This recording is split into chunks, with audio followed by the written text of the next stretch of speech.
એમનું પૂજન કરી દે, એમનો હોમ કરી દે, એમને એકદમ સ્વસ્થતા છે. આપત્તિની અંદર ફસાયેલો માણસ હોય તો એટલે છે એ ખાલી દુર્ગાના નામમાં નથી નામનું છે. આ સંસારની અંદર એટલો બધો દુઃખ છે એ દુઃખને દૂર કરવા વાળી માં ભગવતીના ઈશ્વર છે કોઈ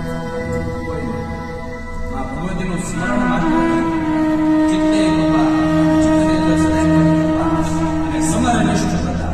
અને કોઈ યુદ્ધ કરવામાં લાગી જાય, કોઈ આસુરી વૃત્તિ જો પ્રવેશ કરે તો માં ભગવતી વિરાશ હોય ને તો તલવાર લઈને પડ્યો સમ્રાટ કર્યો.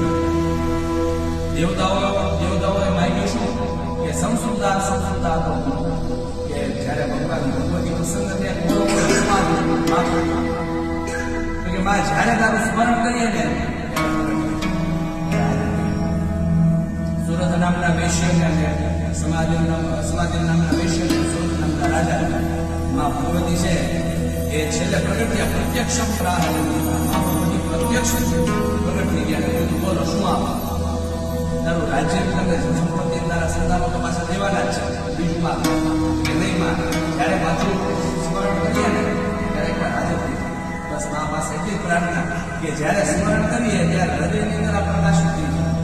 અમારા જીવનની અંદર આ પ્રકાશ અમારી બુદ્ધિ છે શુદ્ધ કરી દે, અમારા ચિત્તને છે એ ચૈતનવંતુ બનાવે. બે હાથ જોડીમાં ભગવતીને પ્રાર્થના કરીએ.